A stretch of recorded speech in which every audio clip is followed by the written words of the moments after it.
सभी दर्शकों को नमस्कार नमन। मेरे YouTube चैनल में आपका स्वागत है। आज ऋषि पंचमी का महान पर्व ऋषि पंचमी का व्रत आज के दिन किया जाता है।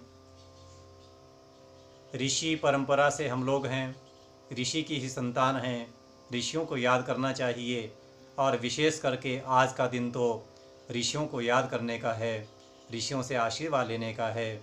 इनमें 7 ऋषियों का वर्णन आता है। आज के दिन जो पूजा की जाती है, प्रातःकाल उठ करके स्नान करके उसके बाद किसी पट्टे पर मिट्टी के 7 ऋषि बनाएं और साथ में अरुंधति का भी पूजन किया जाता है। गणेश पूजन करने के बाद कश्यप, अत्रि, भारद्वाज, विश्वामित्र, गौतम, जमदग्नि, वशिष्ठ और अरुंधति का पूजन किया जाता है। यथाशक्ति अनुसार गंधाक्षतादि पंचोपचार आदि से जो भी सामग्री हो उससे आप पूजा करें और ऋषियों से आशीर्वाद लें, प्रार्थना करें कि हे ऋषियों हमारे पापों को क्षमा करें। दृष्ट अनिर्दिष्ट रूप से जो भी कोई जीवन में पाप हुआ हो उसे आप क्षमा करेंगे। और दिन में व्रत रखें, एक समय भोजन करें और दूसरे दिन इन ऋषियों का जो भी आपने मिट्टी के, सुपारी के या किसी भी चीज़ के बनाए हैं उन ऋषियों का जल में विसर्जन किया जाता है। आज इस सायंकाल के समय फिर इस कथा को सुने। कथा इस प्रकार है। पूर्व काल में ब्राह्मण दंपति थी। उन्होंने ऋषियों को भोजन करने के लिए घर में बुलाया, पूरी तैयारी कर ली, लेकिन जिस दिन ऋषियों को भोजन करवाना था उस दिन उस ब्राह्मण पत्नी को अशुद्धि हो गई मासिक धर्म के कारण। वो विचार करने लगी कि अब मैं कैसे ऋषियों को भोजन कराऊं, नहीं करवाती हूं तो मुझे पाप लगेगा, करवाती तो भी पाप लगेगा, इसका प्रायश्चित क्या है, किस प्रकार किया जाए। वो अपनी सखी के पास पड़ोस में चली गई, उससे पूछा कि हे बहन, अब मुझे क्या करना चाहिए? मेरे घर में ऋषि भोजन करने के लिए आ रहे हैं, मैं अशुद्ध अवस्था में हूँ, इस प्रकार कैसे भोजन करवाऊँ? तो सहेली ने कहा कि बहन तुम 7 बार स्नान करो, 7 बार वस्त्र बदलो, इससे तुम्हें कोई दोष नहीं लगेगा और ऋषियों को भोजन करवाओ। आकर के उसने वैसे ही किया, भोजन बनाया। ऋषि लोग आए तो भोजन जैसे ही करने लगे तो देखा कि भोजन में कीड़े पड़े हुए हैं। दिव्य दृष्टि से उन्होंने जान लिया कि इस ब्राह्मणी ने हमें अशुद्ध अवस्था में भोजन करवाया है। अतः उन्होंने शाप दिया कि जाओ, तुम्हें निकृष्ट योनि में जन्म लेना पड़ेगा, तुमने अशुद्ध अवस्था में हमें भोजन परोसा है। उन्होंने भोजन नहीं किया, वैसे ही चले गए, शाप दे करके चले गए।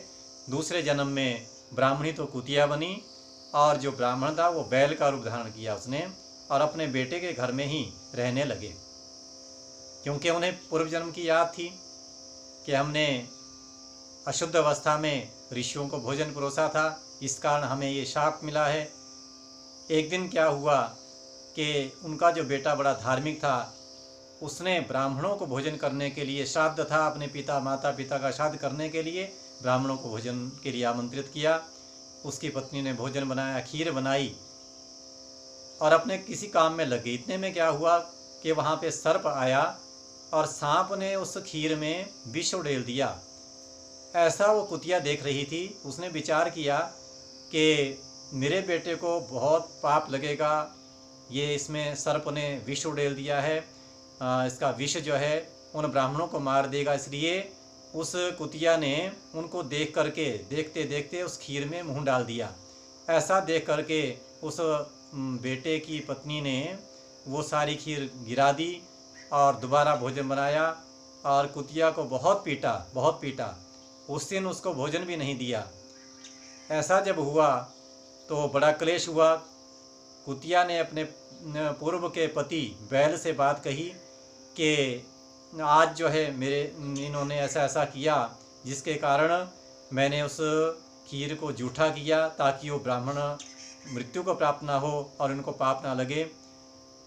ऐसा जब उस बैल ने सुना तो बैल ने भी कहा कि मुझे भी आज बहुत काम करना पड़ा खेत में, मुझे भी कुछ खाने को नहीं मिला है।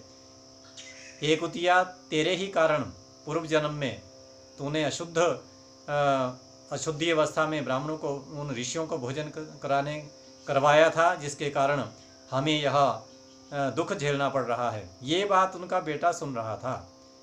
बेटे को बड़ा दुख हुआ और पास में ही जंगल में ऋषियों के पास गया, उनसे प्रायश्चित पूछा कि मेरे माता पिता को ऐसा दारुण कष्ट झेलना पड़ रहा है, इसका उपाय क्या है। तो ऋषियों ने कहा कि ऋषि पंचमी का व्रत करने से ये पाप से छूट जाएंगे। तुम लोग ऋषि पंचमी का पूजन करके, ऋषियों का पूजन करके, उसका व्रत करके, उसका जो फल होगा वो अपने माता पिता, जो कुत्ती के रूप में माता है और बैल के रूप में पिता है, उनको दो, उससे उनका उद्धार होगा।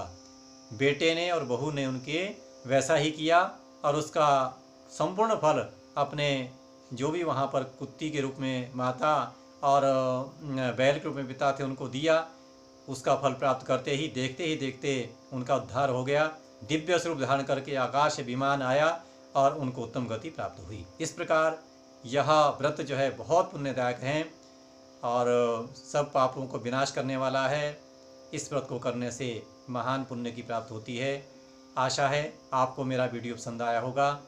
मेरे वीडियो को अगर अच्छा लगा है तो सब्सक्राइब करें, लाइक करें और अधिक से अधिक लोगों में शेयर करें, ताकि उनको भी यह जो वीडियो है अच्छा लगे और उनका कल्याण हो।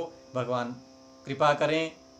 इसी के साथ आज की इस वीडियो को विराम देता हूँ। धन्यवाद। जय श्री कृष्ण।